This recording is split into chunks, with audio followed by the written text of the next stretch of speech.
Hello students, class 10th exercise जो हमारे पास प्रश्नावली है 14.1 उसका क्वेश्चन नंबर 2 करेंगे आज की वीडियो में। क्वेश्चन नंबर 2 में क्या है देखते हैं। किसी फैक्ट्री के 50 श्रमिकों की दैनिक मजदूरी के निम्नलिखित बटन पर विचार कीजिए। दैनिक मजदूरी हमारे पास यह है 100, 120, 120, 140, 140, 160, 160, 180, 180, 200। श्रमिकों की संख्या है हमारे पास जो मजदूर हैं 12, 14, 8, 6, 10। एक उपयुक्त विधि का प्रयोग करते हुए इस फैक्ट्री के श्रमिकों को की माध्य दैनिक मजदूरी ज्ञात कीजिए। ठीक है, इसमें क्या बोला, उपयुक्त विधि। हम कौन सी विधि का उपयोग करेंगे, पग विचलन विधि का। ठीक है, दूसरे क्वेश्चन को सॉल्व करने के लिए हम कौन सी विधि का प्रयोग करेंगे, पग विचलन विधि का, क्योंकि इसमें उपयुक्त विधि बोला है। ठीक है, आप कोई सी भी विधि लगा लेना माध्य की, चाहे प्रत्यक्ष विधि, चाहे कल्पित माध्य विधि, चाहे पग विचलन विधि, आंसर सेम आएगा। ठीक है, अब हम लगाते हैं पग विचलन विधि। कौन सी, यहाँ पे हम लिख लेते हैं, यहाँ पे पग विचलन विधि। ठीक है, पग विचलन विधि क्या होता है, इसका फॉर्मूला यहाँ पे माध्य निकालने के लिए x बार। ठीक है, क्या होता है इसका फॉर्मूला, मैं आपको फॉर्मूला लिखा देता हूँ। क्या होता है, a plus H sigma F I U I F sigma F आई बटे में। ठीक है, ये बटे में देखो sigma F I U I बटे सिग्मा एफ आई। ठीक है, ये हमारे पास फॉर्मूला होता है पग विचलन विधि का। ठीक है, इस फॉर्मूले का हम यूज़ करेंगे। अब देखो क्वेश्चन में हमें दे रखा है यहाँ पे दैनिक मजदूरी, यहाँ पे लिख दें मजदूरी, क्योंकि इसमें मजदूरी। ठीक है, दैनिक मजदूरी, इसमें कई टेबल बनेंगे यहाँ पे, मतलब कि कई जो खाने बनेंगे कॉलम वो बनेंगे। ठीक है, दैनिक मजदूरी यहाँ आ जाएगी श्रमिकों की संख्या, जिसको हम एफ आई से डिनोट करते हैं।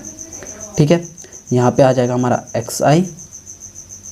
ठीक है, यहाँ पे क्या आ जाएगा हमारा एक्स आई, और यहाँ पे आ जाएगा हमारे पास यू आई, जो क्या होता है U I X I minus A बटे एच, और यहाँ पे आ जाएगा हमारे पास एफ आई यू आई।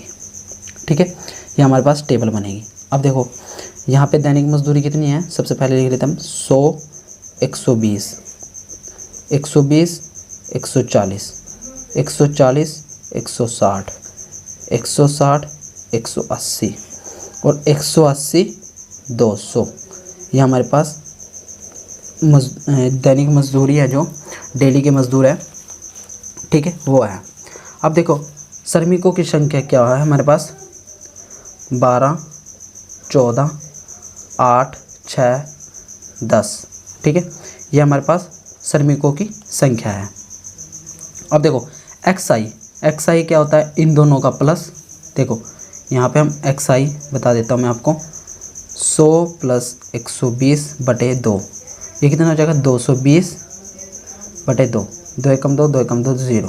यहाँ पे कितना आ जाएगा 110, तो यहाँ पे कितना आ जाएगा 100, यहाँ पे नीचे 110। ठीक है, इसकी सीधे में आएगा 110। अब ऐसे ही इसको करना है। यहाँ पे आप देख रहे हैं ना गैप कितने का चल रहा है, 20-20 का, तो यहाँ पे हम 20-20 का लेके चलते हैं। ठीक है, क्योंकि यहाँ पे आ जाएगा 20, 110 में 20 जोड़ोगे तो 130, 20 जोड़ेंगे 150, 20 जोड़ेंगे 170, 20 जोड़ोगे 190। ठीक है, ये हमारे पास आ जाएगा। अब देखो ये हमारे पास एक्स आई आ गया, उसके बाद ये तो एक्स आई निकालने के लिए था। अब यू आई के लिए देखो क्या है formula, x I minus A बटे एच। ठीक है, देखो एक्स आई 110 होता है, माइनस ए क्या होता है, ए बताता हूँ मैं आपको। ए हमारे पास होता है इन ए, देखो ए होता है एन बटे 2। एन क्या होता है, पदों की संख्या। कितनी है इसमें पदों की संख्या, 1, 2, 3, 4, 5, तो यहाँ पे कितना आ जाएगा 5 बटे 2। ठीक है, इसको काटोगे तो आ जाएगा 2.5, तो हमारे पास ढाईवां पद मतलब कि दूसरे थे एक बड़ा, मतलब 2.5 पद, तीसरा पद लेना है। यहाँ पे हमें कौन सा पद लेना है? तीसरा पद, क्योंकि पॉइंट में उससे एक पॉइंट बड़ा ही लेंगे। तो यहाँ पे क्या आ जाएगा हमारे पास? fi, मतलब कि ये xi की पदों की संख्या लेनी है। जैसे हमने fi में किया ना पदों की संख्या, इसकी भी कितनी है? 1 2 3 4 5, 5/2। तो xi का लेना हमने तीसरा पद, ना कि fi का। ठीक है, मैं आपको ये रॉन्ग बता रहा था, तो ये गलत था। इसमें xi में लेना है। ठीक है, कौन सा मिल जाएगा हमें? a 150। तो a कितना हमारे पास? 150 बटे h कितना? h क्या होता है? x जो ये वर्ग अंतराल है इनके बीच का डिफरेंस, h क्या होता है? डिफरेंस। ठीक है, h क्या होता है? डिफरेंस। डिफरेंस कितने का चल रहा है? 20 का, तो यहाँ पे 20 से डिवाइड कर देंगे। ठीक है, अब देखो 110, 150 में से 110 गए तो यहाँ पे बचेगा माइनस के 40/20। 0 से 0 कटा, 2 दूनी 4, यहाँ पे कितना आ जाएगा? माइनस के 2। तो you I X I minus H क्या आ जाएगा? यहाँ पे माइनस के 2। ठीक है, अब आप ये सारे करके देख लेना। 150 में से 130 माइनस करने हैं, तो यहाँ पे हमारे पास आ जाएगा माइनस का 1। ठीक है, फिर 0 आ जाएगा, फिर 1 आ जाएगा, फिर 2 आ जाएगा। ठीक है, ये आ जाएगा हमारे पास। ये प्रोसेस मैंने आपको बता दिए कैसे निकालना है एक्स आई माइनस। फिर उसके बाद ये यहाँ पे आ जाएगा 130 माइनस 150/20, तो कितना आ जाएगा? माइनस के 1। ठीक है, ये आप करके देख लेना। अब उसके बाद एफ आई यू आई इसकी गुणा इसके साथ, मतलब कि एफ आई यू आई इसकी गुणा इसके साथ करनी है। ठीक है, अब देखो हमारे पास एफ आई की इसके साथ गुणा करेगा तो 12 दूनी 24। ठीक है, 14 एकम 14 माइनस के 8 0 0। ठीक है, 6 एकम 6, 10 दूनी 20। अब इनका जोड़ आएगा एप्सिलॉन एफ आई यू आई। ठीक है, अब इनका जोड़ जो हमारे पास इनका जोड़ आएगा, देखो यहाँ पे आप कर लेना। तो यहाँ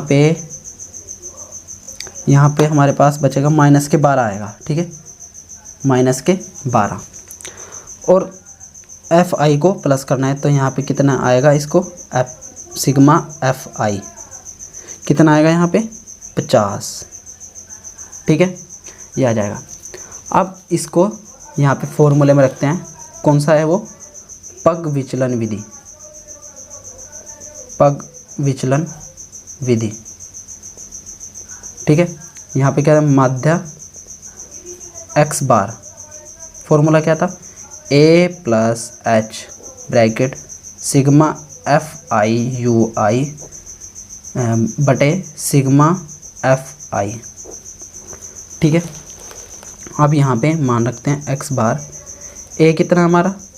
150 प्लस h कितना है? 20 का डिफरेंस चल रहा है। ठीक है, तो यहाँ पे आप चाहे अलग से लिखना कि a यहाँ पे इतना है, 150 है, h हमारे पास 20 है। ठीक है, और ये हमें निकाल लिया। तो सिग्मा एफ आई यू आई कितना है? माइनस के 12, और यहाँ पे कितना है? 50, तो यहाँ पे 50 आ जाएगा। ठीक है, अब देखो यहाँ पे x बार ये आ जाएगा 150। अब देखो 20 के अंदर मल्टीप्लाई करो, 12 दूनी 24, यहाँ पे आ जाएगा माइनस के 240, और 50 से डिवाइड करोगे तो आ जाएगा हमारे पास माइनस के 4.8। ठीक है, इसको सोल्व करोगे तो हमारे पास क्या आएगा? 4.8। ठीक है, अब 150 में से इसको माइनस करोगे तो हमारे पास आएगा 145.2। ठीक है, माध्य कितना आया? 145.2। हमने क्या निकालनी थी कि जो श्रमिक है हमारे पास उनकी माध्य दैनिक मजदूरी ज्ञात करनी थी। ठीक है, यहाँ पे लिख देते हैं हम फैक्ट्री के श्रमिक, यहाँ पर श्रमिकों की माध्य दैनिक मजदूरी कितनी आई हमारे पास? 145.2 रुपये। है, ठीक है, ये रुपए में है, ठीक है, ये क्या आ जाएगा 145.2 रुपये है। फैक्ट्री के श्रमिकों की माध्य दैनिक मजदूरी कितनी है, 145.2 रुपये है, ठीक है बच्चों। ये क्वेश्चन था हमारा, यह हमारा आंसर हो जाएगा, ठीक है। Thanks to watching my channel and subscribe now.